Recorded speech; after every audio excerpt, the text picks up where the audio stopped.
Here is how to open this puzzle box from Carver. As you can see, there's puzzle, something there, and puzzle there.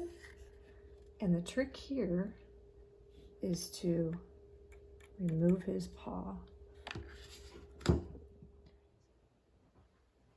So we're gonna pull that straight out and set it aside.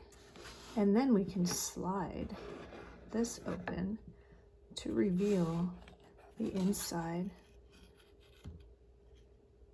And there is a tag that you can fill out if you want on wood. And then there's the hidden inside chamber that you can stash whatever you want in there. And then you just reassemble it to close it back up.